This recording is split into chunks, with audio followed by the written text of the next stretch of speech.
I hear you.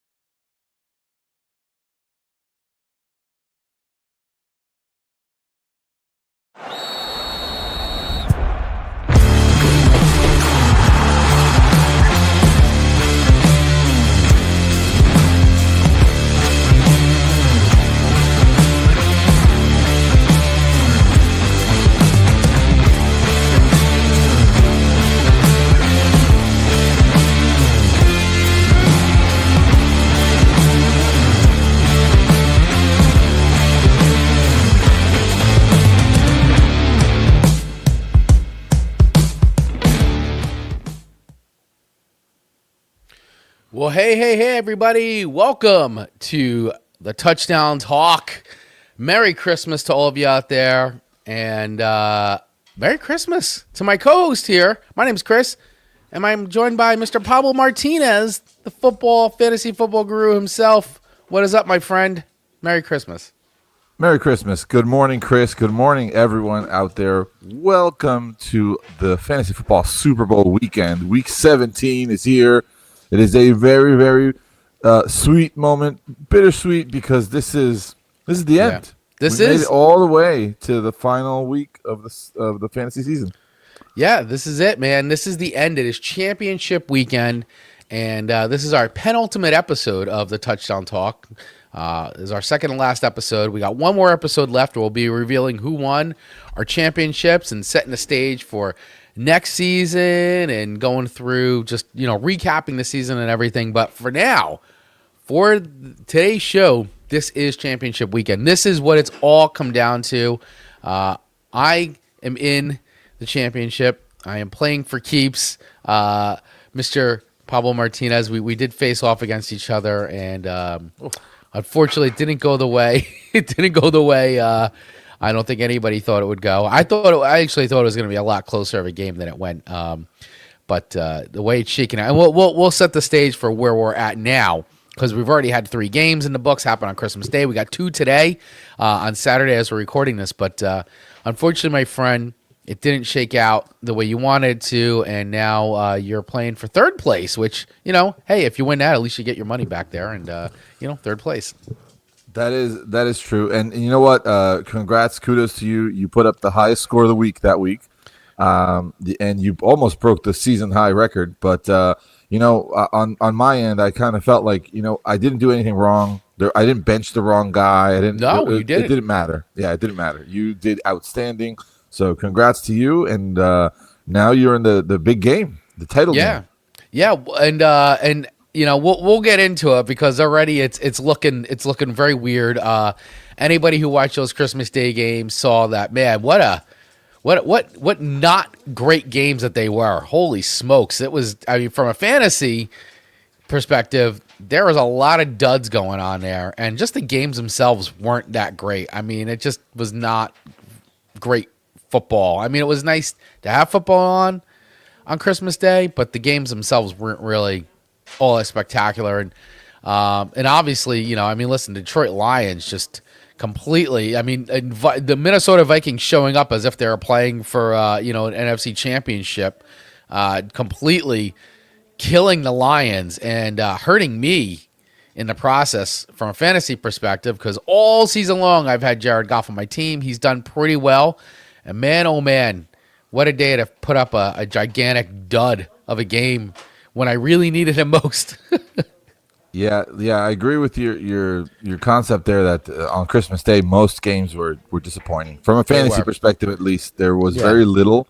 There were very few managers out there that came out happy. I mean, I know Bo Nix towards the end of the game kind of saved the day and caught up to what his projections were, but Jared Goff with the 5 turnovers, 3 fumbles, 2 interceptions, not the Christmas day that you wanted to see out of your quarterback. And unfortunately, he's still in our league. He's still got you 7 points, so it's not complete empty-handed, but it certainly set you back a little bit. And there's still plenty of football left, though. So don't be discouraged. Yeah, it's not over yet. It's not over yet. There's still plenty of football left, and we'll go through it, guys. We'll go through our leagues and how it's all shaken out in the lineup. But before we do want to say, hey, first of all, if you're watching this live over on YouTube and Facebook, feel free to enter your fantasy football questions in the chat, and we will do our best to give you our best answers to help you onto your championship victory by imparting whatever knowledge that we have here. And of course, if there's anybody from our leagues watching, feel free to either jump on our live stream or feel free to razz us in the comments. And of course, if you're watching on YouTube, hit that subscribe button and the little bell so you get notified when we go live. And feel free to share this with somebody who may want some fantasy football advice or just loves listening to fantasy football shows. We're also on every audio stream podcast you could think of. So if you're listening to us over there too, hit that follow button too. So, all right, Pablo, let's get into it because we got quite a bit of things to talk about today. First of all, let's just remind everybody there are 2 football games happening today, Saturday. We've got Houston and the Chargers at 4:30 on NFL Network, and then we got Baltimore and Green Bay on Peacock at 8 o'clock. And I got to tell you, first of all, with all this like moving around, football is just on all streaming devices now, huh? I mean, you got to feel like you gotta have a million different apps. We had Netflix on. It was on Netflix and Prime on Thursday, and today NFL Network and Peacock, and then I guess Sunday we'll have regular network football action, but then ESPN, and then Monday night's ESPN. Yeah. Well, yeah, I guess so. Sunday nights, just regular NBC.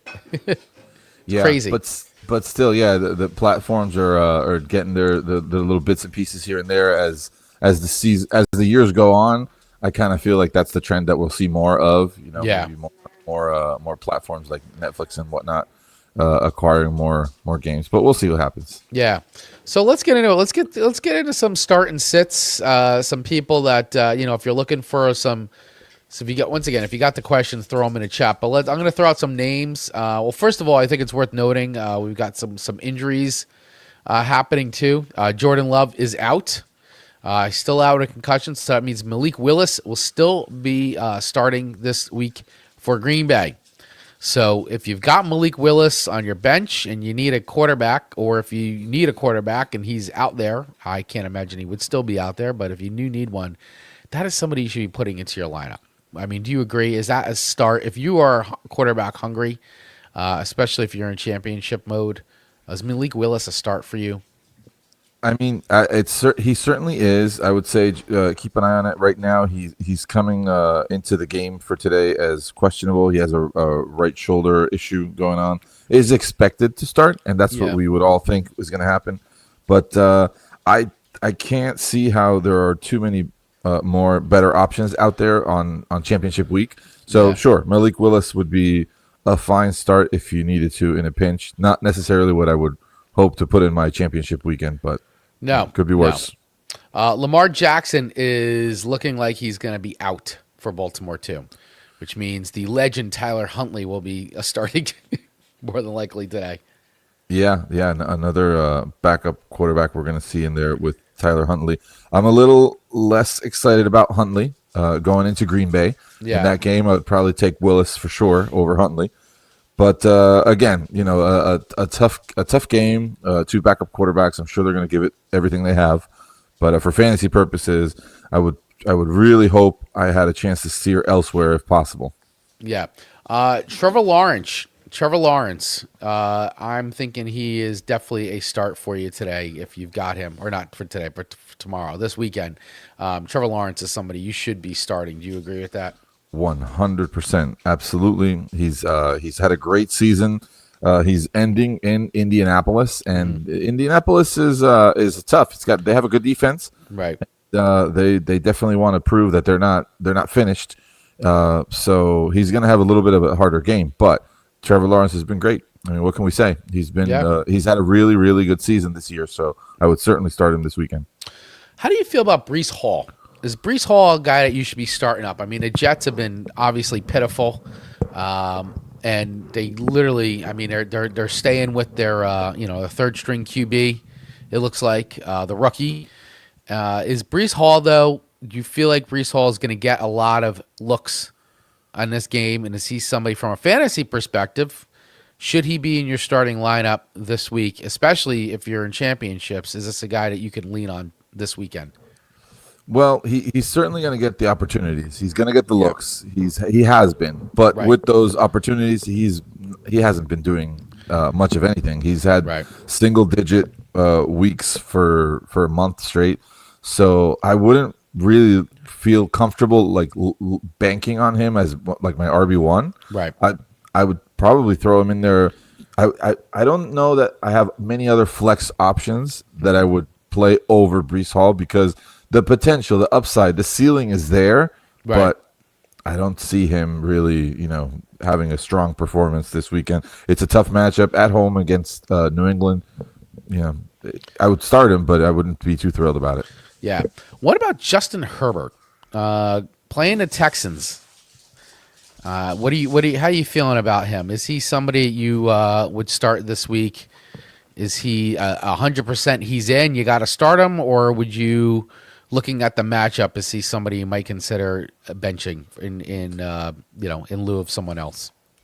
So the matchup is tough, and again, depending on what options are available, I definitely would like to see if I have another option. But whether you're in a single quarterback league or in a two quarterback league, it's still going to be hard to have many more options all the way into week 17. Like by the end of the season, you're either looking at Malik Willis or Justin Herbert, and those are difficult decisions. I would probably lean Herbert there, but Herbert, he has struggled a bit with more difficult defenses, and Houston is one of those more difficult defenses. Yeah, Houston's definitely I feel like really come on strong the second part of this season defensively. Like everything really seems to be clicking for them, and definitely helping them out of some really tough spots this season for sure. So they're definitely one. Like if you got Houston defense, I would be starting them too. I'd be starting them up against the Chargers. I would feel pretty good with that.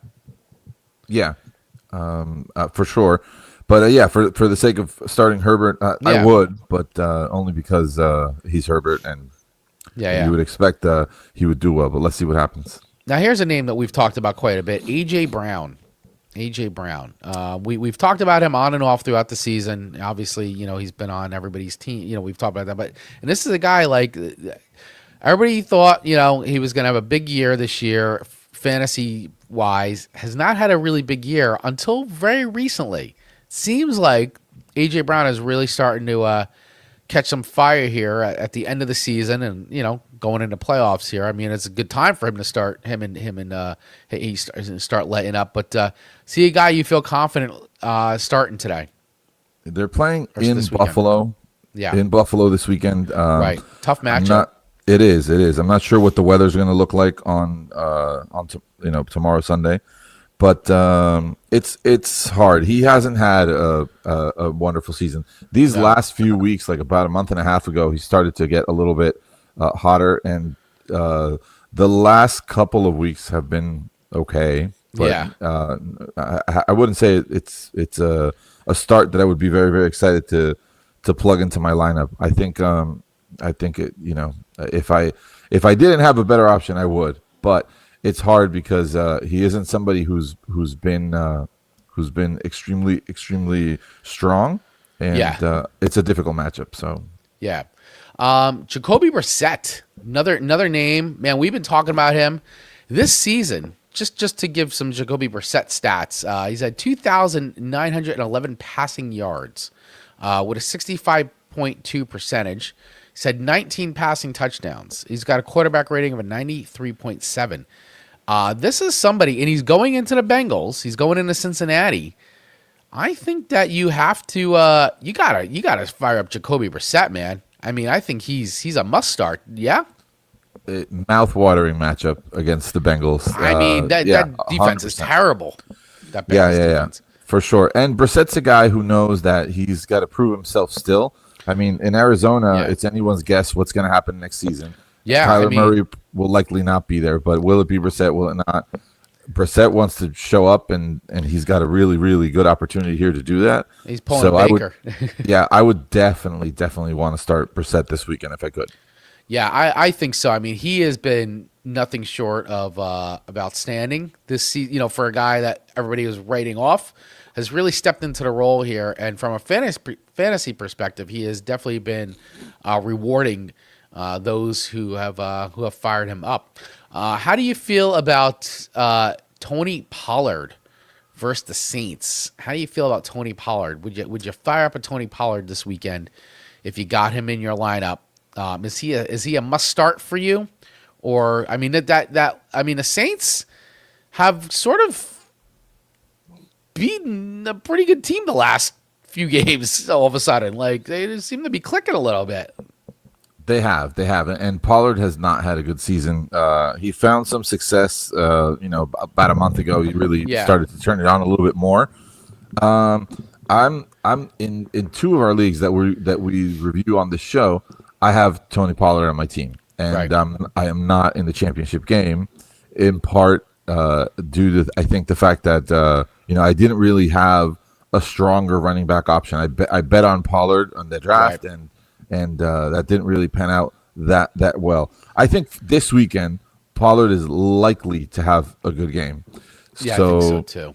It's going to be really, really hard to find other opportunities elsewhere with running back, unless you're stacked at running back. Yeah. I wouldn't be benching Pollard, but he's been one of those guys who's been disappointing, and he does have a good matchup. So if you are in your championship week and you have Pollard on your team, I would start him more than likely over many, many other options.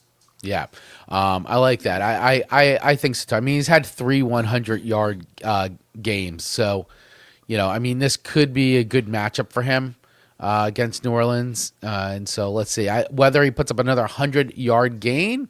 I guess we'll see. But the trend has been there, so maybe it's time to take one more risk with a Tony Pollard. Here's another running back name I feel like we've been talking about a little bit. Is Kenneth Gainwell. He's playing again. They're going in against the Browns, and as far as a pass catching back, he's definitely delivered some nice fantasy points for some owners of him. So, is Kenneth Gainwell a guy that you need to be firing up in your lineup this weekend? 100% yes. Yeah, absolutely yes. He's been a very pleasant surprise this season. And for those managers out there that were lucky enough to take a chance on him, he's paid off handsomely on that bet. And he's been doing great. He's been doing outstanding, and I wouldn't expect anything less in this week 17. I think he's gonna be a fine play at the running back position. Now here's another name too, and I saw him. He popped up on the injury report today, or questionable. He popped up on the questionable tag today. Back, Chris Olave. Now, I've had Chris Olave, and he has been really, he has really been helping me out big time this season. Right now, he is listed as questionable, but he did practice. This week, so it's probably just a maintenance thing. He's had a back issue he's been dealing with all season, pretty much. But I feel like he's going to play. I mean, for me, I am starting him. He's in my lineup. I'm rolling the dice. I'm going with it. He has not let me down all season. Please, Chris Olave, don't let me down this weekend. But I'm rolling with him. But what are your thoughts? Do you roll with Chris Olave going in to this matchup against the Titans? You have to. You absolutely have to. He's been doing very, very well, and I think that he's. I don't want to say he's all they have in New Orleans, but he's certainly their most important skill player. So I would 100% be putting with confidence Chris Olave in my lineup. Yeah, especially with them trading away Shaheed. So now because you used to have the two of them, now it's really just him. He's kind of the only reliable receiver there. No Alvin Kamara either. So yeah, no Alvin Kamara. A couple other names here. Bucky Irving going in to Miami. Do we trust Bucky Irving this weekend? Is he a guy that you're going to start? Is he your RB1, your RB2, flex? Or do you bench him in favor of possibly somebody else if you even have an option? I mean, you may not have that option, but is Bucky Irving someone you're going to trust this weekend going into Miami? That's a really great question, actually, because everything would indicate that the answer would be yes, Right. but for some reason, some of us out there don't feel so confident. He's been again scoring single-digit fantasy points for multiple weeks in very favorable matchups. So similar to what we have this week, he's had matchups where on paper you would expect him to really be able to perform. He's the lead back on the team. The team's been doing well. They've been playing better. So everything is there for Bucky to really, really step up, and yet it hasn't happened. So Right. if I had, this would be a really, this would be a head scratcher. This would be a situation where if I had other guys on my team, I would definitely give it a lot of consideration to actually bench Bucky in my championship week if I had other opportunities. Yeah. All right. Yeah. I mean, listen, it's sort of like sort of a little bit of a cautionary tale this over his last few games. Like I feel like at the start of the season, everybody was all hot on Bucky, and he has really, really cooled off for everybody from a fantasy perspective as this season's gone on. And I feel like the trust factor is much lower than it used to be, for sure. So, hey, quick reminder, everybody, if you are watching live and you got your fantasy questions, because this is such a big week and every decision matters, let us know. Drop them in the chat. We'd love to answer them for you. All right, I got a few more names here for you, buddy, and I'd love to see your reaction to these. We talked about Justin Herbert, but we didn't talk about the other side, which is C.J. Stroud.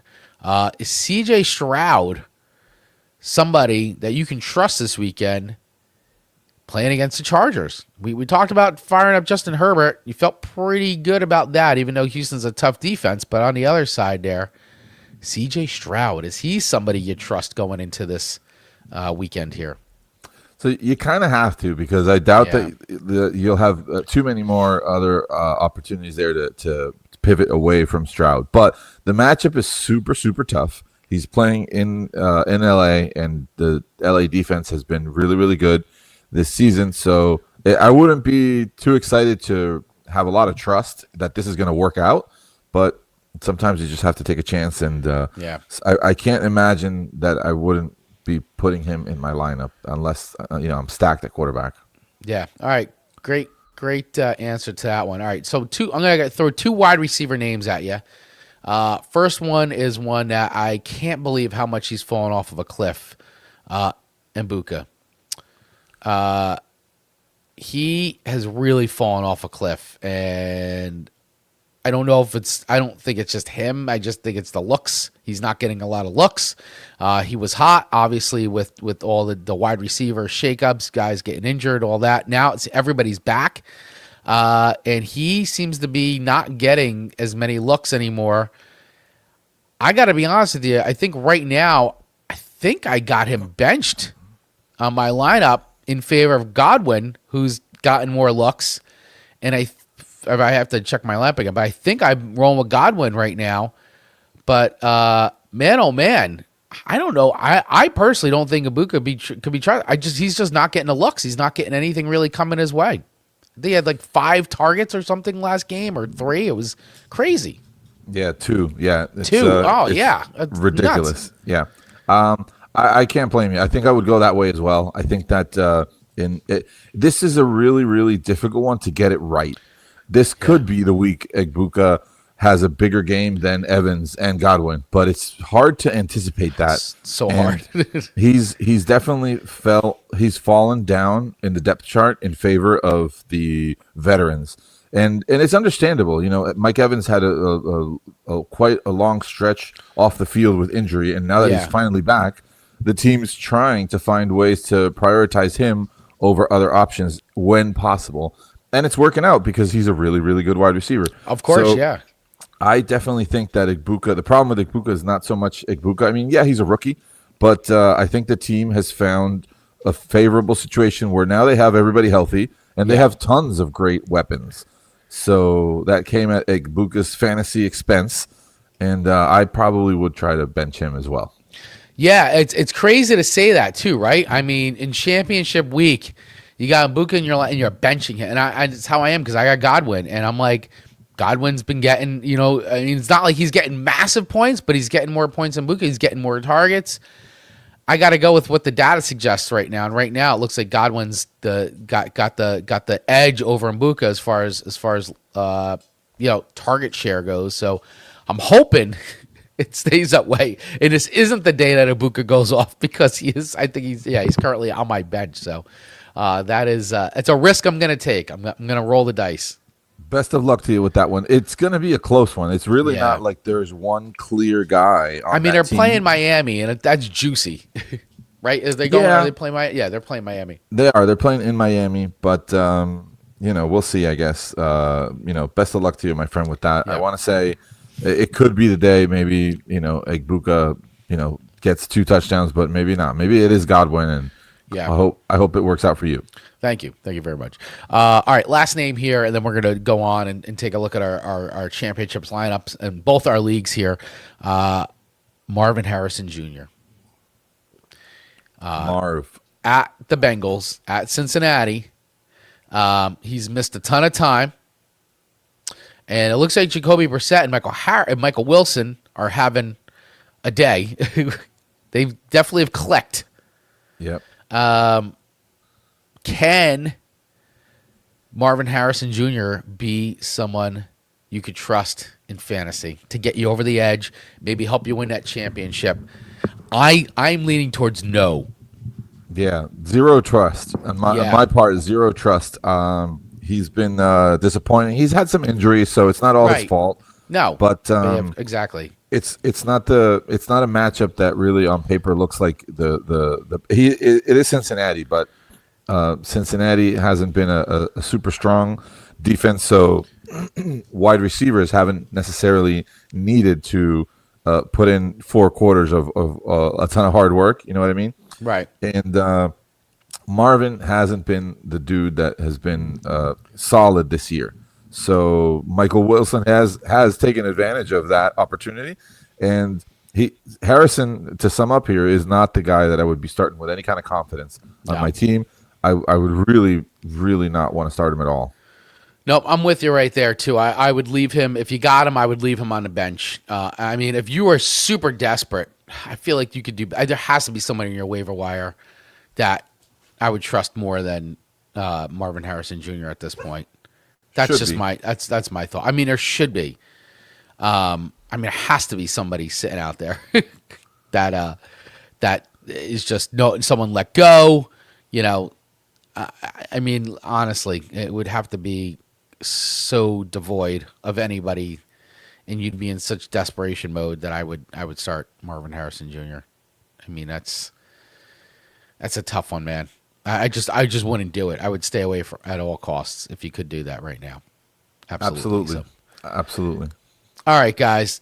Obviously, as I said before, if you got any other questions as we go along here, any other start-sit questions, any other players you want advice on, let us know in the comments. I know a lot of people are probably away for the holiday and still got some holiday stuff going on. It snowed here in New Jersey, so there's that going on. So people are probably out digging themselves out at the moment and all that. But, of course, if you do miss this, if you missed the live and you still have questions throughout the day, drop them, and hopefully we will see them and get to them. But we'd love to hear from you guys. So, all right, let's do this.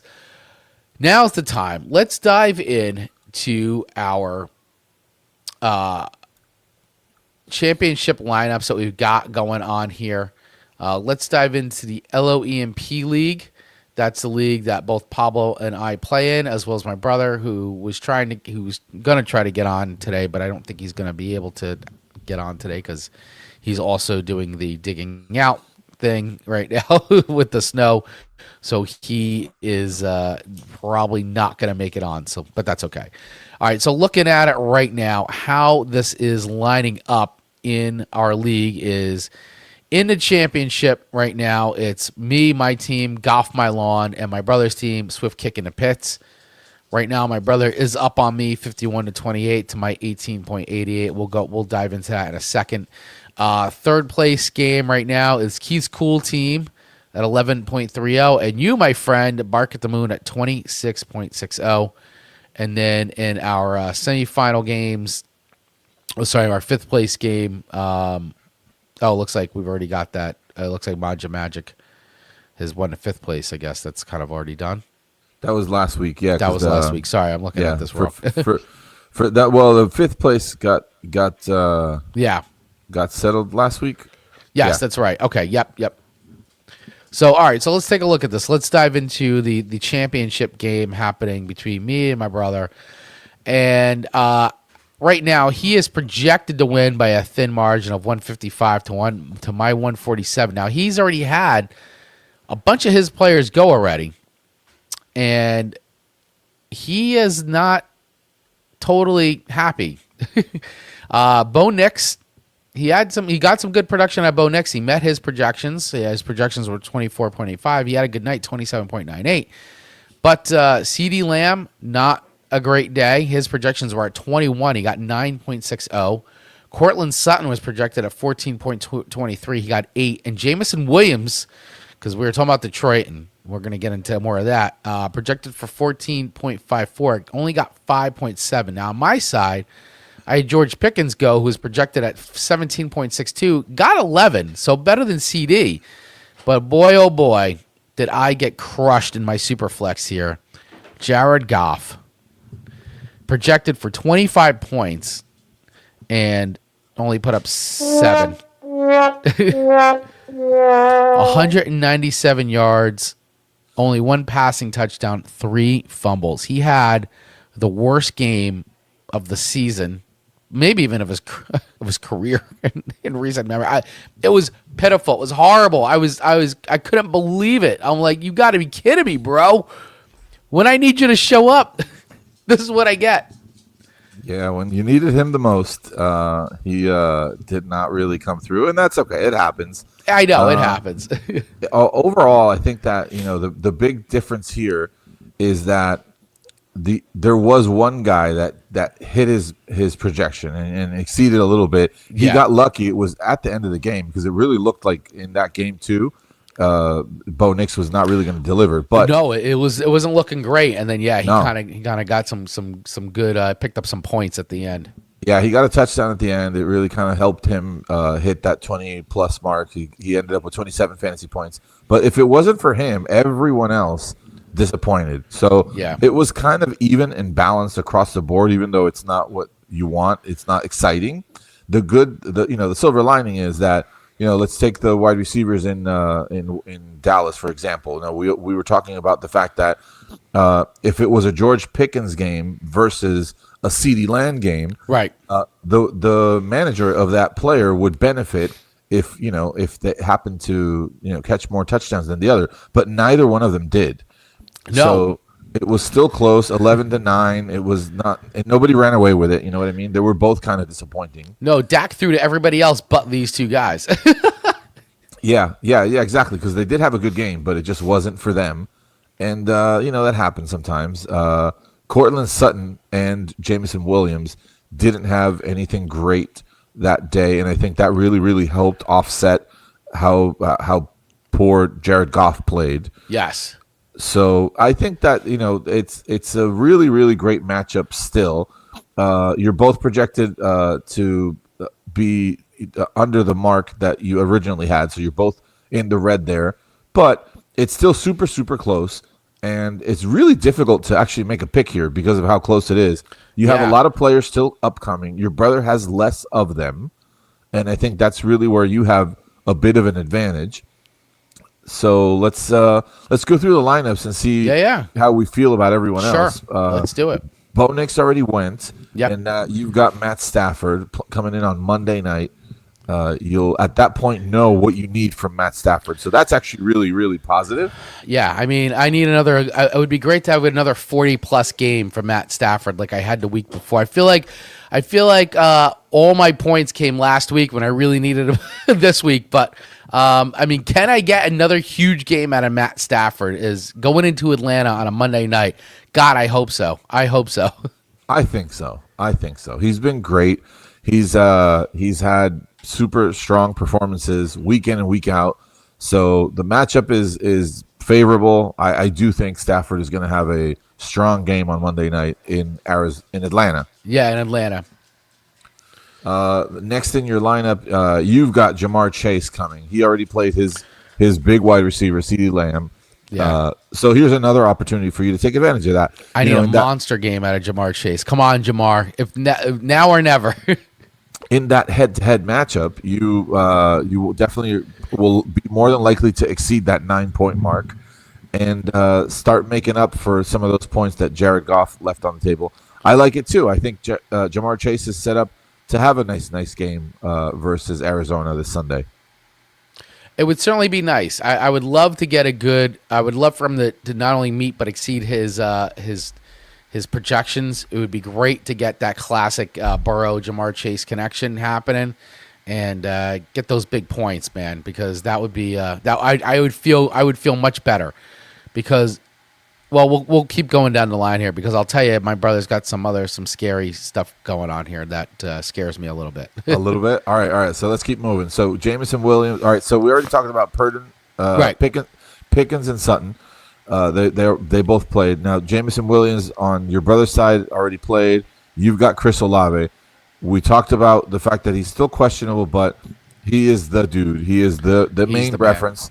So I think that's another strong opportunity. Should he be on the field and healthy, a very, very positive opportunity for your team to benefit in this head-to-head matchup.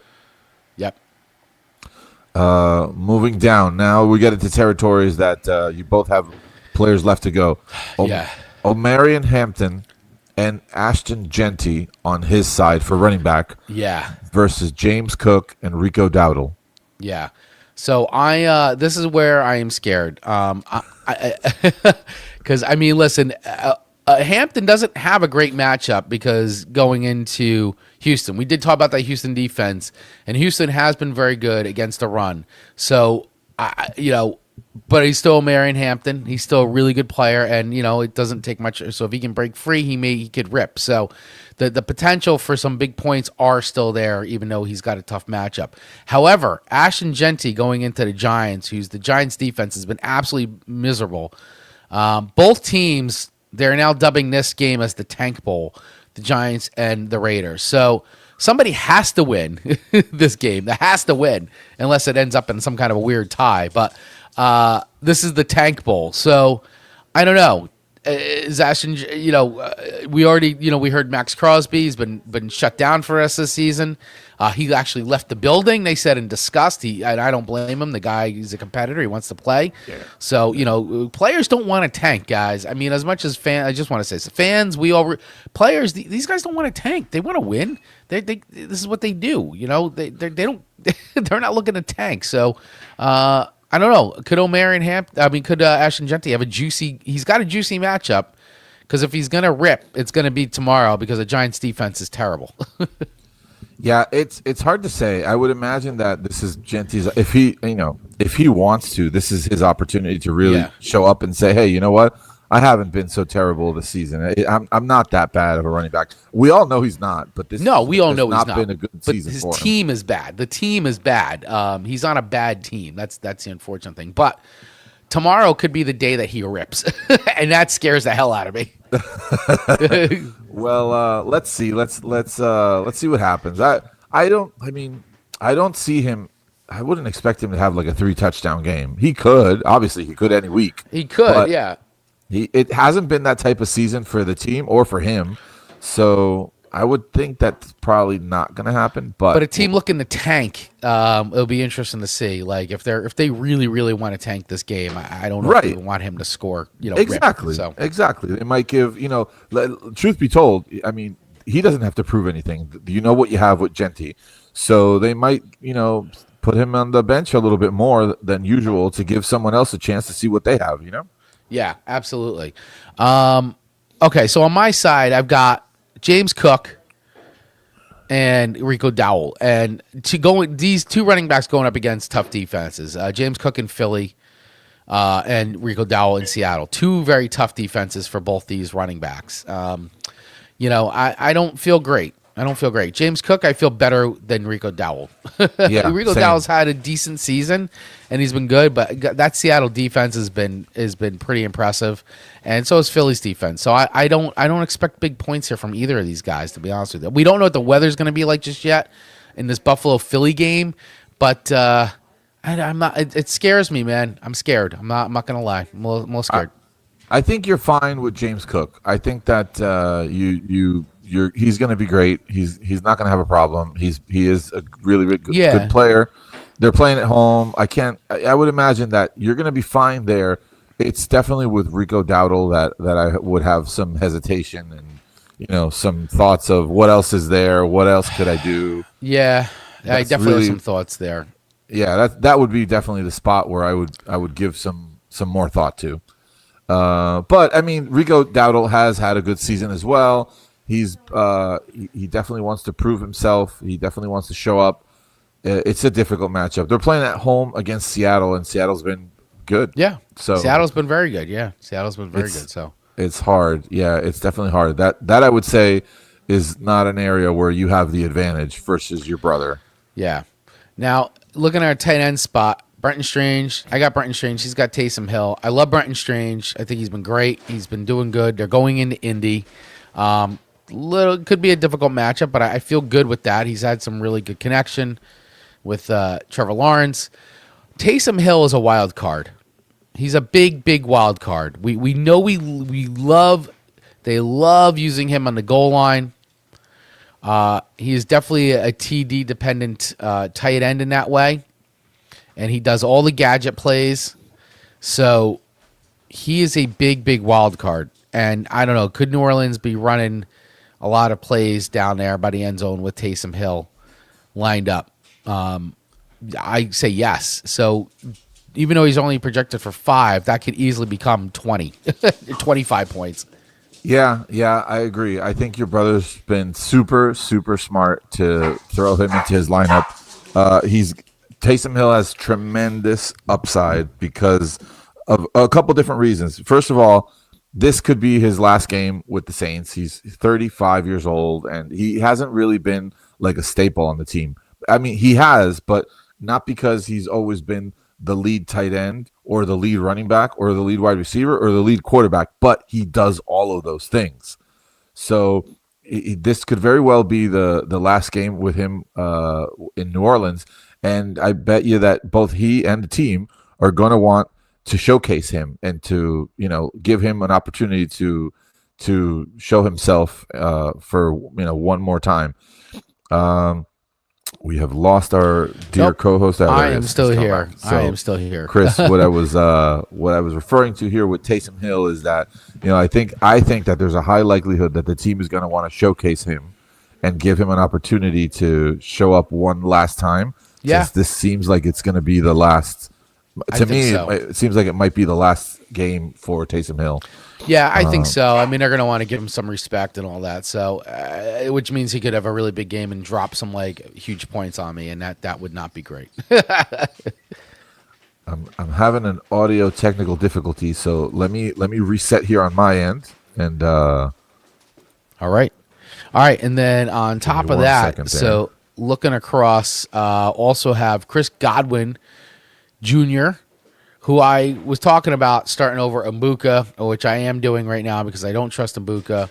And then JSN, Jackson Smith Nigma, on Seattle side. Now, he has been nothing short of outstanding from a fantasy perspective over this last bunch of games. I mean, he has been really, really good. Just looking back at his last 3 games, he only really had one not great game, which was Week 13 against Minnesota. But against Atlanta, he put up 26.10 points. Against Indianapolis, he put up 18.30 points. And against the Rams, he put up 23.60 points. So he's had a really great last 3 games. And now here he is going into Carolina, who Carolina has actually been playing pretty decent. So can JSN put up those same numbers again? I think he will, and that scares me a little bit. Pablo, can you hear me again? Are you back on, my friend? Okay, I'm cool. good. I'm 100%. Yeah, thank you. Sorry for that. Yeah, I was just talking about, reviewing JSN's last 3 weeks here. He's projected at 22, 22.31 points. He's hit his projections, if not exceeded them, in the last 3 games. He is going to Carolina, who Carolina's been playing pretty good ball lately, but I still think he's going to hit these projections, and that scares me. Yeah, I think you should be scared. Yeah, Yeah. no joke. I think that I'm looking it up now because I wanted to check. You know what? Puka Nakua has just slightly exceeded JSN on the season so far, Okay. but from Puka's had some big like he had a Oh 50-point yeah. game. He had some monster games. Big So games. he's been a little more inconsistent in terms of having some super game week winning games, but then some other games, Puka, right, that weren't so strong. JSN has just been a machine. He's Yeah. every single week except for one put up solid and consistent numbers. To me, the MVP at the wide receiver position this year. I may be a little biased because I have him on one of my teams, but he's been outstanding. And I wouldn't expect anything less of him this weekend. So I think that you should be a little scared. Yeah. Yeah, I'm a little scared there. And then in our super flex spots, we did talk about Jared Goff put up a dud, 7 points against Brock Purdy, who is going into Chicago this weekend, or he's playing Chicago. Sorry, Chicago's coming to them. Is Brock Purdy going to put up another 5 touchdown game? Last week he scored 45 points in Indianapolis. This is what helped my brother win and get into this championship, by the way, was this Brock Purdy performance. This is what pretty much sealed the deal for him. This makes me nervous too, because if Brock Purdy has another day like that, I am 1,000% cooked. Cooked. So I'm hoping Chicago's been playing pretty decent ball. So hopefully he's not going to have another 5 touchdown day, but anything can happen. And I definitely don't want that to happen, but the potential is laying there. I don't think it's going to happen again, but what do I know? This is a really great game. Prime time on Sunday. The Bears are leading their division. Yeah. And I think that San Francisco has a really good chance to have another strong game from Purdy, but I don't think it's going to be like last week. I mean, their last 2 weeks, they played Tennessee and Indianapolis. So, I mean, you played 2, I'm not going to say soft teams, but Tennessee's not great. And Indianapolis is really falling off of a cliff the second half of the season. Now they're playing a team that's pretty good. I mean, Chicago's a team to beat. Yeah. And I think the 49ers are, obviously, contenders. They're headed towards the playoffs. It will be a very good game to watch. Yeah. But I don't know that that boom 5 touchdown game is in the cards this week. It could happen any week because they're a good team. But I think maybe he got it out of his system last week, and maybe this is favorable for you, and that's not necessarily something you need to worry about too much. Yeah, I mean that's I am right now. Once again, I am projected to lose this championship, but it's not by crazy margins. It's only a few points difference here. Like, what is it? Like 5 points? Seven points. It's nothing really. Yeah, it's a 7-point difference at the moment. So right now, I'm not saying I feel super confident. I feel good, but I mean, it's really going to come down to like how my starters here really produce, because that's the that's where I really need these guys to show up. I need to not get any more duds. I got the dud out of Goff, and I got the duds out of, I didn't get it. I was in a complete dud from Pickens, but it wasn't like a 20-point game or anything, so I need the rest of these guys to really show up. Yeah. Well, that's it. I think that that you nailed it right there at the end. Like I don't think either one of you, because that 7-point projected advantage right now is not big. Yeah. So your brother really can't, he doesn't have too much of a lead on you at the moment. Neither one of you can afford more of those disappointments, and they're likely going to happen. Yes. So I think that of the two of you, the team that has the most players that disappoint is really going to be in a tough spot. It's really close here for picks. I want to say it's a coin toss. Like I could see either one of you coming out with the championship easily, because you both have strong teams, and your players are set up to have decent games this weekend. For the sake of picks here, I'm pretty sure you're going to lean with your own team. I am going to lean with my own team. I think I'd be foolish to not pick my own team, Of especially, course. and I don't feel like I'm in that. I don't feel like I'm in that big of a hole. Even though it's 51 to 18. My brother has had 4 of his guys go already. Yeah. Yeah.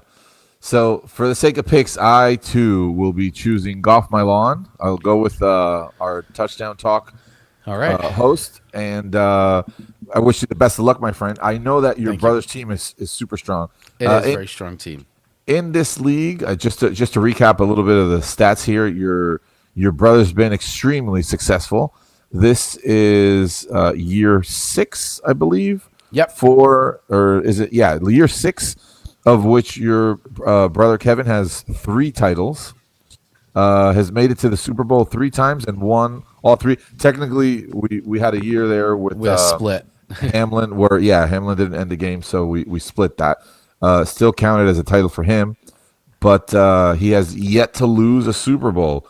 History can be made this weekend, my friend.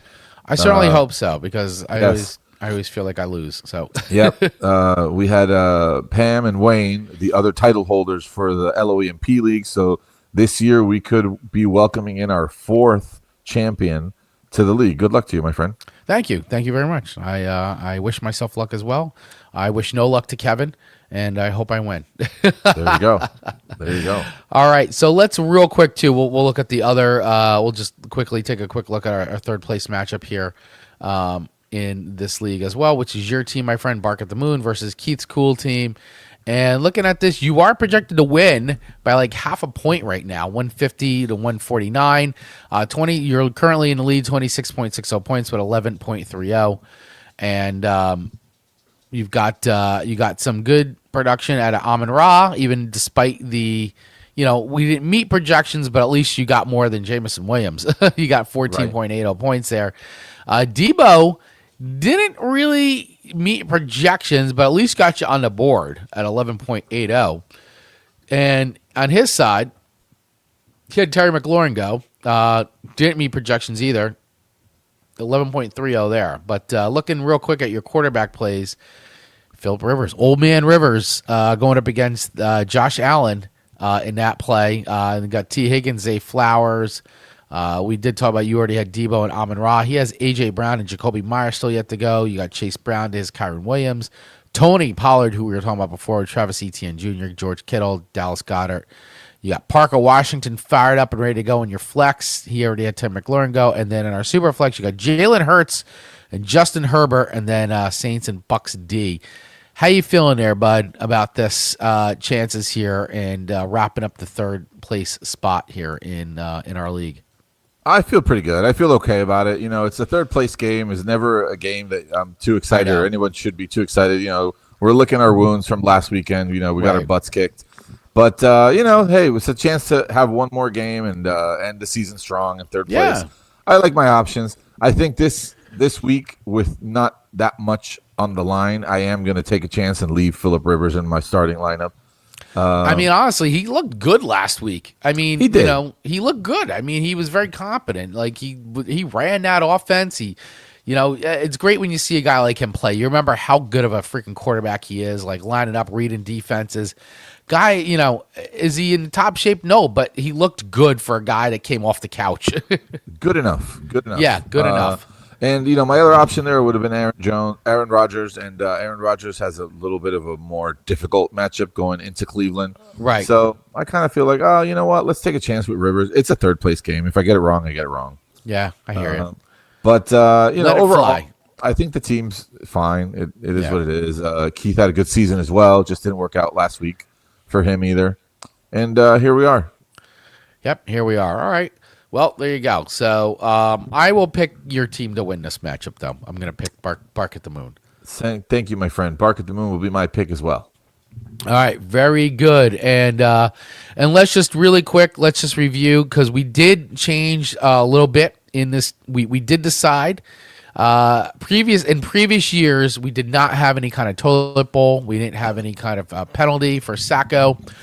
Did not exist until this season, and actually very in the last minutes, last waning weeks before the end of the season, we decided that we were going to have a Sacco Bowl. We decided that we were also going to switch up how things were determined for draft and all that.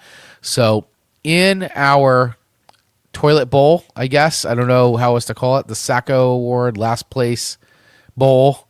Consolation bracket. If you toggle there, the little drop down menu you got there that says championship, if you click on that on the bottom right, Got it. you'll be able to select the consolation, and you'll see the matchups displayed. And we actually already have, just like last week, we had the 5th place matchup set in stone. Yep. We also had the last place matchup confirmed last weekend. That 11th place there towards the bottom of your screen. Yep, there it is. That award for the 2025 season has gone to the current title holder, the current champion, still for a couple more days. Wayne Super Mario Brothers came in 12th. Yes. So he is the official recipient of whatever the Sacco Award will be, whatever the last place award's going to be, which I still, we're working on it. Yeah. Final touches are coming into place, but like you were mentioning, we had some rule changes here, and we decided that the consolation bracket would determine the top 6 picks. So in the 7th place game, playing for the number 1 overall pick of the 2026 season, we have CD's Nuts and Willie's team Go Suck a Dak. Yes. Already ahead by a lot, 58.28 to 7.6. So that's where we have our consolation at the moment. Yep. All right. So there it is, guys. That's how we have this set up. So let us know how you guys have your setup in your league. We'd love to hear from you. We do have a question coming in from Corey in the house. Any Cade Stover love today in DFS? All right. For daily fantasy, yes. Let's see here for Stover. I'm not necessarily tremendously excited on Stover, but I get it that he's on a decent team here. The Texans will have opportunities, and I would say that I wouldn't be too inclined to play him. But listen, DFS is a lot of fun, and there aren't many games on today, so it's certainly worth giving some attention. I could give a little bit of love to Stover there. Thank you, Corey. In the house. A little bit of love. Corey in the house. Love it. So, guys, while we're still on the air, too, definitely, if you have any more questions, let us know. Fire them up in the comments, whether you're watching on YouTube or Facebook. Remember, you can follow the Touchdown Talk over on Instagram at Touchdown Talk NJ and over on Facebook at The Touchdown Talk. Give us a follow over there. This is our second to last show, so we got one more show left after this week where we'll give you the results of our championship matchups and take a look into our 2026 season and reveal some of our draft orders that we've got, how things shaked out with our leagues, and some predictions and all that jazz. So let's wrap it up with our other league that we are in together. That would be the Dirt Invitational. The Dirt Invitational is our other league. Let me get that up here. Here we go. Nope, that's... Yeah, here we go. As I'm talking out loud here, trying to get our things... here we go. Standings. Boom. All righty.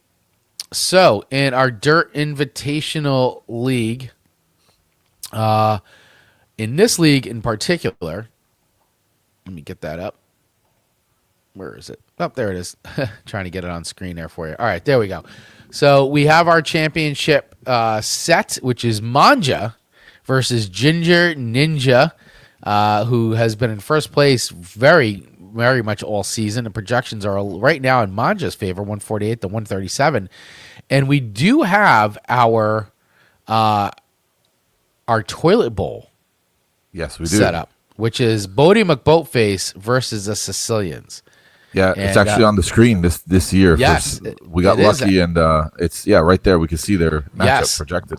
Yeah, which normally we usually have to make our own custom, but this year it actually worked out where they're both on the screen. So once again, in our league, the toilet bowl, the winner of the toilet bowl is not one that you want to win, but you get the not so coveted poop trophy that needs to be displayed. Yes, and this Yeah, that's right. this The league, loser. we have the consolation bracket set up so that losing teams continue to advance to the final week, and the team that loses that matchup earns the reward of a trophy that nobody wants to display. No. But that's it is what it is. And yeah, that matchup looks really, really hot too. Yeah. We have the Sicilians versus Bodie McBoatface, both projected for the low 130s.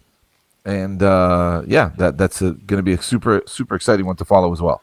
Yeah, absolutely. I'm going to be looking forward to seeing who comes out with the loss in that one. But yeah, very, very close right now. 133 to 132. So, all right, let's take a look at our championship matchup here, guys, because Manja, who always with the Manja magic, just somehow wins. She just wins. She finds ways to win against Ginger Ninja, who really has been dominant all season long. Really has just dominated that first place spot. And for the first time, not the projected winner in this one. And both teams have already had their number one quarterbacks go. On Manja's side, she's had Dak Prescott go. And on Ginger Ninja's side, she has Bo Nix has gone already. On looking down, we got Juwan Jennings versus against George Pickens. George Pickens has gone on Ginger Ninja's side. He's gotten his 9 points. We still have T. Higgins on Manja's side going up against Lad McConkey. Manja also had Jamar Gibbs go, who did not have a very good game. Jamar Gibbs, who has helped Manja out of many, many holes and helped her get over the top on a lot of games, did not do her any favors this year. This game, 5 points. Oof. Yep. Had a fumble of his own. Not what you want to see out of Jamar Gibbs, who's had just nothing short of an outstanding season. Yeah, she was not happy on Christmas Day with that performance. No, he did not give a Christmas gift at all with that performance. Now, we were talking about Kenneth Gainwell before. He still has yet to go on Ginger Ninja's side, and he's going into Cleveland. That's a good matchup for him. It is. It is. I like that. I actually wanted to bring that up again here. I know we talked about Gainwell slightly earlier, but I think that one of the main reasons Ginger Ninja has had such a strong season in first place and with the opportunity here to get that title is that she found as she was mining through the draft, she found gold. She definitely found the connection because she also has Rodgers on her team. Rodgers and Gainwell have really, really hit it off. Rodgers, he has a tendency to find a guy he likes and just make that guy his dude. Every time. That's Gainwell this season. I think that Warren was the better back that I would have expected to have been the RB1. Yeah. But Gainwell has been right there with him and has had really, really strong games. And Heather's benefited from having them both. I think Rodgers also has had a good season. And this weekend, they're set up to have another good game, I believe. Yeah, I agree. I mean, he has been just really he's been that guy for Rodgers. Rodgers, as you said, always has that guy on the team that he just anoints. He has a connection with, and Gainwell's been that guy. So I feel like this is a really good matchup, and I feel like that I think he's not only gonna meet these projections, I think he's gonna exceed these. So I think the Jamar Gibbs not performing well is definitely something I'd be a little concerned looking at this right now. That this is a spot that would make me a little nervous, in all honesty. But let's keep going here. So on Ginger Ninja's on Manja's side, she's got Saquon Barkley, who now we've talked about this I think every single episode that Saquon really hasn't put up the huge fantasy points everybody thought, and he's going into Buffalo, and this definitely a tough matchup for him. So is he gonna hit these points? He's projected at 14 points in this league. Is he gonna hit those, you think, Pablo, against and then on the other side we got Jonathan Taylor going into Jax. Also, not a juicy matchup for him either at Jacksonville defense. What do you think about that matchup there? Do you think both these guys are gonna hit their projections, exceed them, or do you think they're gonna underperform? Well, I want to say I'm pretty confident Barkley's gonna be fine. He's been having some really good games, and as of late, it's not last season, but that happens every time we have a guy eclipse the 2,000-yard mark. The next season is just never as good. It's impossible to maintain and sustain that. So it's normal that we keep saying he's not having such a good season. But overall, if you forget about last year, his season has still not been bad. And as of late, he's been pretty decent. I would be comfortable rolling him out in my lineups this weekend. I think he will hit the mark. I think he will probably exceed that 14.05 mark as well. On the other side, though, Jonathan Taylor, a little bit more concerning. He's with the quarterback downgrade. He's had a little bit more of a struggle. And, he's playing against a tough team. Jacksonville's no joke. So I do think that Jonathan Taylor is going to have a much harder time than we would all have hoped for in Week 17 in your championship week, because he's been maybe one of the strongest plays of the season. Like, he's been that running back that early on for like a solid 10 weeks or more was just locked in for 3 touchdowns almost every week. And now it's been a while since we've seen that level of performance. I don't think we see that again this weekend. Right. So we'll see what happens, but I do like the Saquon Barkley play much, much more than Jonathan Taylor for this week. All right, there you go. All right, let's keep going down this. Let's down this Harold Fannin Jr. Tight end spot there across Hunter Henry. Hunter Henry, New England going into the Jets. I feel like that is just a matchup primed for some big points there. Howard Fannin going into Pittsburgh. We were just talking about some Pittsburgh stuff. I mean, his tight end spot. I mean, both of these guys evenly projected, but I feel like the Hunter Henry matchup is more favorable than a Fannin one. But that's just where my mind's going right now. It is. I am excited about Fannin because he's a rookie that has had some success this season, and you would want to see more of that. We would hope that he'd be the guy that maybe going forward would project to be a really, really skilled weapon on this team. He has a good matchup this weekend against Pittsburgh. Is definitely favorable. Yeah, it's 17 points against Buffalo last week. So, I mean, that's pretty good, Yeah. The week before he hit Chicago, so 7 points. But before that in Tennessee, 21 points. So, I mean, he can put up the fantasy points. I mean, he had a little bit of a streak where he had a lot of low pointage. But I mean, week 14 and week 16, he did pretty darn good. So, I mean, this Pittsburgh one could turn out to be another one where he hits that, between the 17 and 20 point window. Let's hope so. He is questionable with a groin injury, so you got to monitor that into Sunday at 1:00. Yeah, exactly. So I'd be keeping an eye on that just in case you're gonna have to make a last minute swap. Those groin injuries, man, they could pop up, they could feel good, and then all of a sudden they could aggravate it again. So you definitely want to be watching the injury report going into Sunday's game. And we did talk about Hunter Henry. I think this is just a juicy lineup. I mean, first of all, I love seeing a Hunter Henry still is a guy that can produce in this league. Last week he put up 12 points against Baltimore. Buffalo game he didn't do that great, but I mean against the Jets we were talking about this is a little bit of a juicy lineup. I think. I bet you he'll eat. You think so? Yeah, I think so. Yeah. All right. Good. Oh, it looks like my computer's frozen up now. Now I can't switch off things. So, there we go. Computer seemed to be, it's frozen again. So, all right. I may have to work off my phone. No worries. Can you still see me? Yeah, we can see you. We can hear you clearly. So. All right. Yeah, it looks like I got I got a spinny wheel of death going on here right now. No problem. Don't worry about it. We'll give the computer some time to catch up to us. I'll read you off the rest of the matchup here. We have Travis Etienne in the flex spot against Chris Olave. We talked about Olave a bit earlier. Yeah. What are your thoughts about Manja starting Travis Etienne? How do you feel about Etienne? I mean, I would definitely. He's definitely a must start. I mean, he's been great. I mean, you got to fire him up. I think so too. I think you got to fire him up. Here, I'm gonna go. I'm gonna try to share my screen. See if I could do that from here.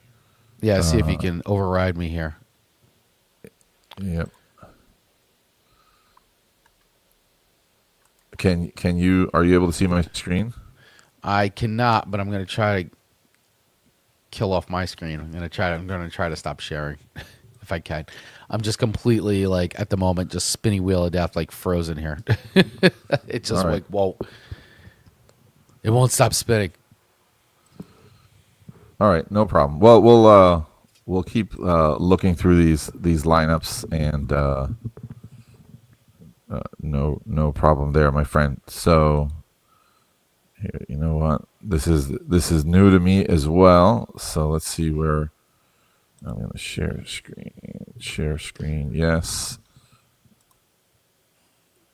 Share window. And Oh, good. this Okay. is the window.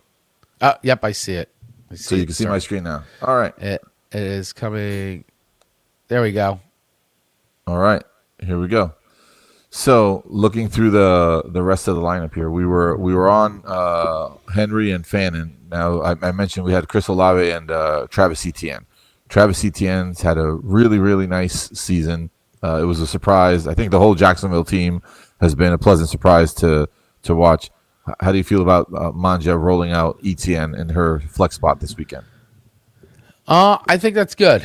I don't know what other options she has there. I have to take a look. I mean, oh, here we go. I got it up on my phone app here. So, I mean, she doesn't really have too many other options. I mean, maybe Wandell Robinson, but once again, I think both teams are looking to tank here. So, I don't know if I would take the. Now she does have Taysom Hill, by the way. Which, if we're going back to what my brother's starting Taysom Hill, and going back to what you were saying. Taysom Hill could be in line for a big day. Obviously, you're going to try to get him the ball a few times because if this is his last game, they're going to want to send him out sort of like with a big punch. So he may get some respect touches there and possibly a respect TD or two. I think so. That's on Heather's team. That's on Ginger Ninja's team. Oh, sorry. Yep, I'm looking at it reverse. It's reversed here. So all right. So Viviana would have opportunities to bench I see. Etienne in favor of Marvin Devonta or Smith. Devonta Smith, right? Yeah, I would not start. We talked about this. I would not start Marvin Harrison Jr. I would stay away from him, regardless of even the fact that they're projecting this. I wouldn't start him. Yeah, I don't know. I mean, I think I would stick Travis Etienne over Devonta Smith. I think so too. I think it's the right. I think it's the right move. I think that's where I would feel. I mean, yeah, I feel good about it. I would leave it there. I would leave Travis Etienne there. And Chris Olave, we were talking about right now. He is questionable, but I would start him. I don't know if my brother's chiming in. He might be out this week. He picked up a late injury. I don't know if he's talking about Olave, which we did talk about, unless he's referring to some. I don't know if he's referring to Olave on that comment, but. Well, I think the ETN plays is a good play for sure. So we'll see how that works out for these ladies. In the Superflex, Aaron Rodgers going up against Caleb Williams. We talked about Rodgers briefly. Caleb Williams in prime time in San Francisco. Big game for that team. Yep. For this matchup, I think both quarterbacks should have a good day. Yeah, I think so too. I'm actually surprised you're giving Aaron Rodgers such low projections on that. I mean, Yahoo's weird. They give these weird whack projections, but I think 11.98 projections for him is a little weird. I think he'll do much better than that. I think he'll have a much higher scoring game. I mean, even if you look at let me look at what he did last week. I mean, last week he had 15 points. A week before he had 15. Baltimore had 23. I mean, he's kind of met and exceeded his projections every week except for the Buffalo game. I mean, that was the game that he only had 1.5 points. But, I mean, even against Detroit, he had 15 points. So, I mean, going into Cleveland, I think he'll do a lot better. Looks like Kevin Baglio was entering the stage here. All right. Look at this. Better late than never, bro. Yeah. Yeah, it's been a busy morning. Digging out, driving your wife to work, among other things. Yeah. Pop on for a few. Good Before to see you, Kev. I was referring to Hannon Jr. Harold Fannin because he picked up that injury. With he picked up that injury late. Yeah, on in practice. So that is something to watch. And I mean, without him, I don't know. Yeah, I have Shador in my flex right now. I don't know how much I like him without Fannin, but. Not a lot of good options. Not tremendous, but no, that's still something to keep in mind. Yeah, to keep an eye out for Fannin for injury. Yeah. All right, so Kev, we kind of went through these lineups already, but give saw. us your overall thought about Manja versus Ginger Ninja. How do you feel like as an outsider that we all are watching this fight from the sides? Who do you think? What would your pick be here? Who do you think has a stronger team or a favorable weekend set in week 17? I like Manya in this. I do. I like the magic. Yeah. Yeah, I like her matchup she got going on. I know you were talking about ETN just before. Yeah. And Bayshall Tootin's supposed to come back this week, but I don't think he's going to eat into his workload that much. They're facing they got a good matchup, I feel, here. And their offense with, once getting their new coach, now that they're, into this season and he's been rolling, it's that he's this is what the Bucks offense was last year. It was high powered. They're using their running back a lot. That's why Rashad White went so high, in a lot of people's rankings. So I think it's a good matchup for them. He's then the passing down work that he got the last few weeks too is great. So I think she has an edge here. And if she's who was she rolling at quarterback again? She had Prescott. She had Prescott roll already, that was and she still has Caleb Williams. Yep, super flex. Yeah, and that's the prime time game, right? That's and I think he's in a really good spot. I know he's down a receiver, but he's in a good spot to put something up here, and I think they want to win that division. It's still a big game for them. They want to prove something. So same thing there. With Ben Johnson taking over. Yeah. And now you see what happened to Detroit, how they fizzled out with that offense. It's crazy, right? But I mean, it is. Those two offensive coordinators, both of them was what powered those teams. And I think he's going to prove it in prime time too. Yeah, I mean, it's definitely. I mean, it's pretty glaringly obvious what he brought to the Lions and now what he's brought to the Bears. Yeah, and Caleb's fine. Caleb's not. He's not a terrible quarterback, but I think this is definitely going to help him. He's got weapons. Oh God, yeah.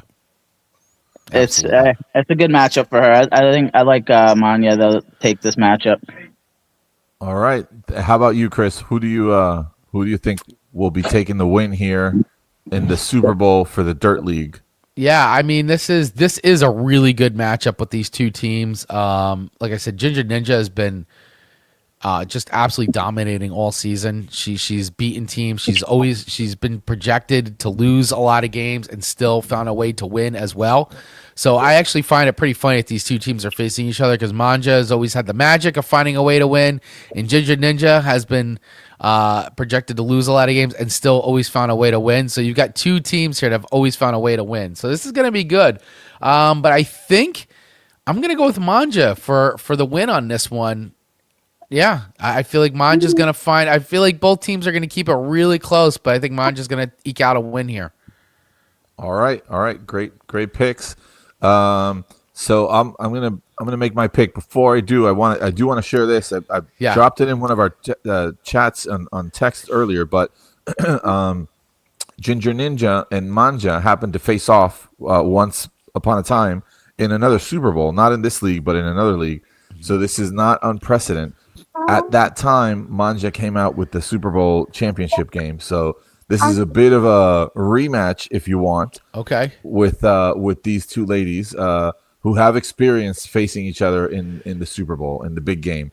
In the Dirt League itself, Manja is a previous champion title holder, and the Ginger Ninja has not. This would be Ginger Ninja's first Super Bowl. This is her first Super Bowl, and it would be her first title. Manja's been in the Super Bowl only once, got the win at that time, so she is undefeated in Super Bowls. My pick here is going to be the Ginger Ninja. All right. I'm going to go with the Ninja. I'm going to say that the number one seed has a super strong team, and the projections are really close. It's only, they're apart by 11. I think that's easily something that can be made up by some of the players on Ginger's team, on Heather's team. So I'm going with Heather for the win here. All right. There it is. There it is. Seeding discontent in the household, I see. I'm sure she'll be okay. She'll live. It'll be fine. And let's be real. Like, you guys chose Manja to win for a good reason. She's got a strong team. She's projected to win.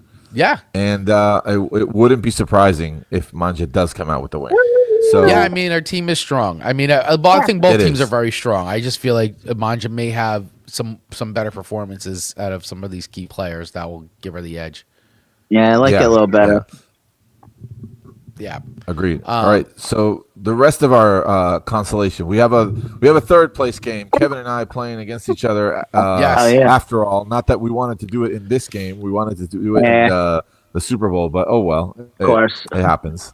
Yeah, it happens. But there is that game, and right now, Kevin's on the board with 6.50 points. Right now, you are the projected winner of this matchup, though, Pablo. 160 to Kevin's 141. But Kevin had CD Lamb play already. But still, I mean, that's it. You guys have got the rest of your rosters to go. Yeah, lots of football yet to be played. My entire lineup, Kevin's entire lineup, except for one dude. So there's still a lot there. And, for the sake of the matchup per se, I think it should be a good game. I'm excited about it. I think I might have a chance to get a win. How do you feel, Kev? No, I mean, my number one receiver not putting it up like that's gonna be hurt. And again, my super flex spots I've been rotating. I just don't, it's not. I don't think it's anything good. So, my projection I think is pretty high for that. I probably am gonna sit. I'm going to assume this team's going to come in right around like 115, 110. Very good. All right. Well, I wish you the best of luck, my friend, on this third place matchup. And whoever wins gets third. Whoever loses gets fourth. It's not that terrible. It's not that big of a difference. I want my money back. He wants his money back, yeah. Now, in this league, too, Pablo, just to remind everybody here who's listening and watching, how we draft where we finish in this league. Oh, kind of. So this league has, right? We have a little bit of a twist here with draft picks. So the way you end the season is the order in which you get to choose your draft position. Got it. So yep. Yeah. The team who ends second will be the second team to be able to choose their draft spot. We give people the option to choose their draft spot in the order that you placed the previous season. So there is that. Yeah. All right. Yeah, I like it. Yeah. Yeah, it's a fun way to make it a little bit different and something we've been doing for a few years now, and always room for change. In this league, we definitely have had some conversations throughout the season about rule changes, whether we stick with Superflex or not, whether we go with positional limits or reducing bench sizes. There will be plenty of time to talk about changes and even for deciding drafts. Like, if that's something that we have other ideas, we can absolutely discuss that. Draft order is something you always kind of change around. Every few seasons. Our last game that draws interest here in this league is by far the toilet bowl game. Yes, we have a matchup between Bodie McBoatface and the Sicilians. They're playing for third place, and we are lucky that Yahoo was able to get it in the system so that we can actually follow it here and not have to do it offline. Projections are as close as they can get, 133.9 to 132.9. And a couple players have already come on Christmas Day. Yeah, for anybody that started Bill, man, you guys were rewarded with a Bill performance. Fine, we've been talking about Bill all season long. Corey Krosky, merit. Yeah, 2 touchdowns, but finally pays off. Yeah. So if you had Bill in your starting lineup, regardless of where you are, especially if you're in championship, good for you guys, because you got awarded some big points there. He had a good game. So as we look through the rest of the lineups here, we're looking at Brock Purdy with the monster game last weekend versus Jackson Dart. Jackson Dart did not have a good game last week. No. That's part of the reason why teams with Dart didn't make it. I have him in one league that I'm in, and it didn't work out for me, unfortunately. But he's had a great season. Just last week was not his game. He's playing a much more favorable matchup this weekend against Vegas. So I would expect him to. Yeah, I would expect him to do well despite it being a tank bowl. And as we go through the rest of the lineups, we don't have to get too crazy about breaking down each individual player. But anyone pops out here? Anyone you see on the screen, Chris or Kevin? Well, I'm just gonna say I was glad that my brother benched Aaron Jones Sr. Yeah, I mean he's not somebody to start. No, I know, but he had a good game. I was just glad that you benched him because I need all the points as I can get. Yeah, he had a touchdown, and he did decent. His projection. Yeah, no, but I mean, I guess if there's anybody else that stands out, I mean, we talked about Brock Purdy already. I mean, is he gonna have another 5 touchdown game against Chicago? Probably not, but I think not. Yeah. I certainly hope not. But is it there? I guess the potential's there from that, but I don't think that's going to happen. We did talk about Omarion Hampton. Is he going to have a tough time going into Houston? Houston D. That's been pretty good against the run. We'll see. I think he'll get it. I think he'll hit his projections though. Very I good. feel better about. I mean, Bijan going into the Rams, going in L.A. That might be an even tougher matchup. It is hard, and he's projected for quite a bit. So he's got to hit his mark there. He's got to hit his projection. That's not easy to do. Yeah, I mean, go ahead, Kevin. Genti destroyed Houston last week. Genti did have a good game against Houston last week. That was very big, and I mean, looking at both lineups, it's tough. It's Kincaid's been not doing so much, especially last few weeks. I think last week he had put up his dud too. Yeah. Yeah, they're in some beat up lineups. I got to be honest with you. I think the Sicilians is going to win this one. I'm going to put my pick in for the Sicilians, and I think Bodie is going to be the reigning. I think will be the new poop trophy champ. How do you feel about the pick here, Kev? Who are you leaning with? Yeah, I think it's tough. I think I'm leaning with Sicilian. Purdy, Chicago's defense isn't good. I think Purdy will be okay there. And Chicago's missing like 3 of their top cornerbacks. So I like her matchup there. Hampton, I know it's a scary matchup against Houston, but with Herbert being hurt, they kind of have to do a few things there, to help him out with his broken hand. Yeah. So I go Sicilian. I like it. All right. What do you think, Pablo? On my end, I'm also going to go with Sicilians here. I do want to point out it's super close. It's extremely close. Very close. This is something we were chatting about in the group text here. John Moose Knuckles put together some great posters. This is a repeat matchup for a big game. We actually had the Sicilians versus Bodie McBoatface in the Super Bowl for the title game not that long ago, and within a few short years, here we are with a rematch, but on the other end in the toilet bowl game. Yeah. And at that time, it was Bodie McBoatface that came out with the win.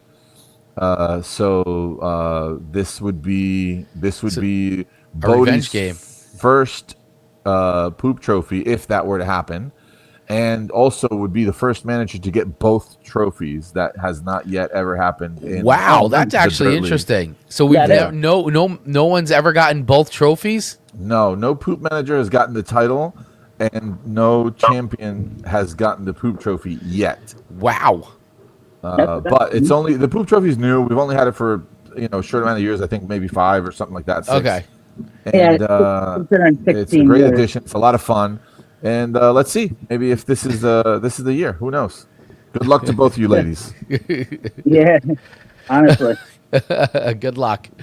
I'm just glad I'm not in this bowl because I was very close.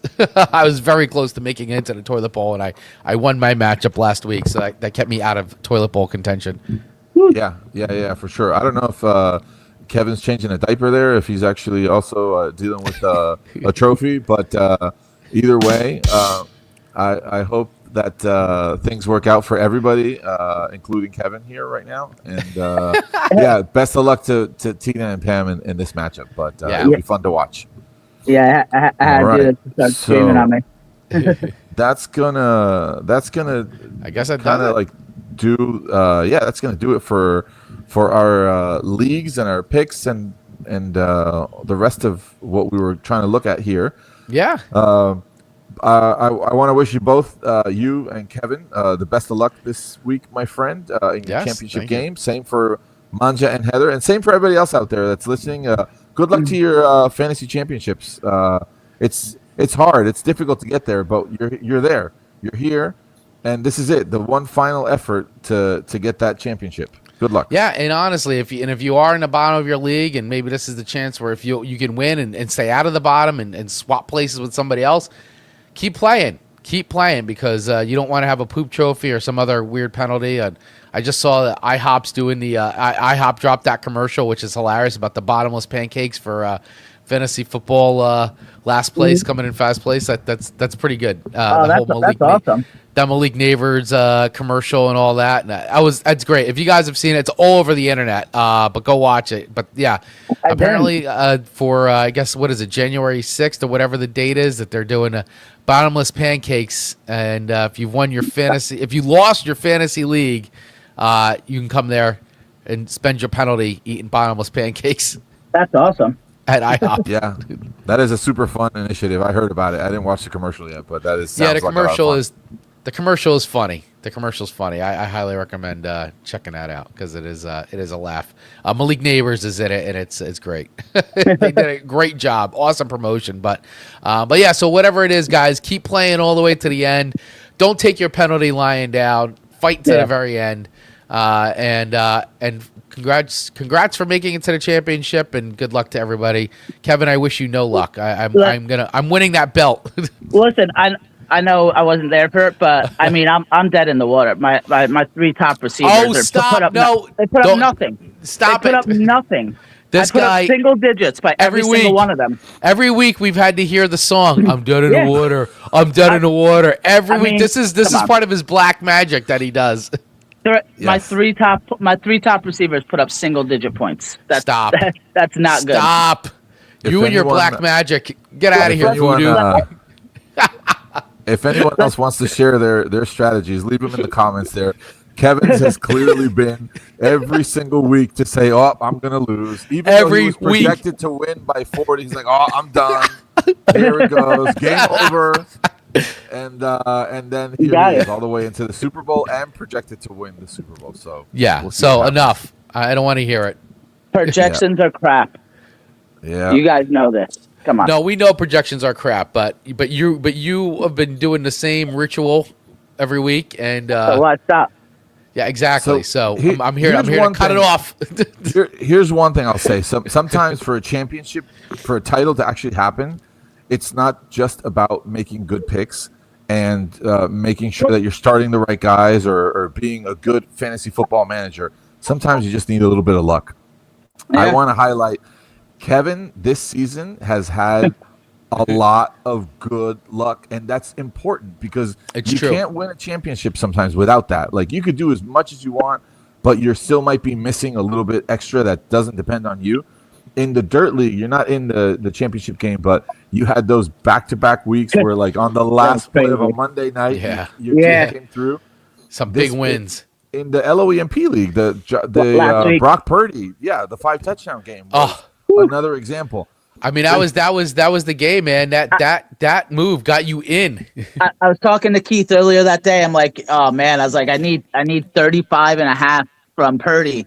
I'm like, that's tough. And then first quarter, he puts up 2 touchdowns. I was like, oh, maybe it's not so bad now. Yeah. And by the third quarter, by third quarter, he had like 36. I'm like, I was like, oh, here we go. Yes. He had to have been like, you got to be kidding me. Yeah. Yeah, I think within the first 5 minutes of the third quarter, you had it. You were done. I felt a little bad for him. I did. I'm like, that's crazy. Well, that's a hard way to lose. I think you're going to need that luck this weekend. I think you're definitely 100%. Yeah, if you don't get that lucky streak this weekend, your brother might get the better of you. Yeah, and I don't know. We'll see. There's one last minute change that I made the other night, and the Christmas games are absolutely trash. But horrible. Because I was nervous. I'm nervous about London, and I had him in over JMO, and I switched that because I'm just, I didn't want to get stuck and have to put in some random, pick up someone or whatnot. So I was like, I'm not sure, and I switched it out. Which, I mean, obviously, I don't know if either of them are going to do better than the other, but it hurt. All my receivers did hurt me, but gotta hope for something here, right? Well, you still have plenty of firepower in there. I know you missed the when we were looking through your lineup. You missed being able to join us and leave your comments. But let me ask you about one guy. You're throwing Taysom Hill into your lineup. Give me your thoughts about that.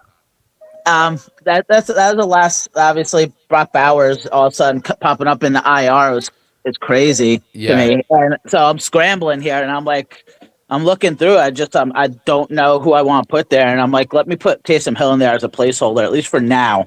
Taysom Hill is not very good, I would say, but they use him in such ways that it's like maybe he'll pass a touchdown or two. Maybe all of a sudden he's a 2-touchdown guy. All of a sudden, he has that one 30-point game. He'll have one of those games where it's like he gets a receiving touchdown, a rushing, and a passing. So it's like, do I get that? I mean, I just want like 10 points from him is what I hope for. I just don't want a 0. Well, Pablo brought up a great point earlier because this might be Taysom Hill's last game ever. Yeah, these last 2 games for him. And they may want to really get him the ball and show him some respect. I'm hoping. Yeah, right now that's my hope. And looking through, I mean, I could put in Mayer for Bowers, but I mean that game, I don't find that game very appealing much at all.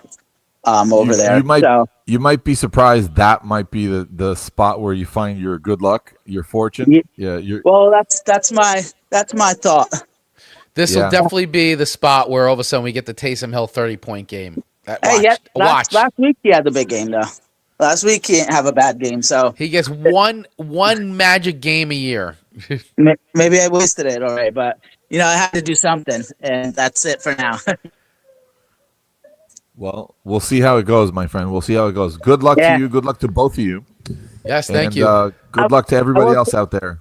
I will say one last thing. I think if I win the championship again, our league's going to go mad. They might. They might kick me out. No. We just need to find. You know what? That's it. It's a funny thing to say, but that's actually a great point to bring up.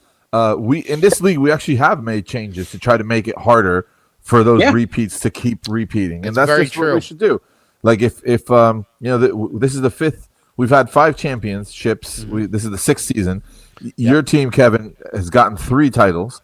We have had some other managers win, but you'd be going for a 4th in 6 years.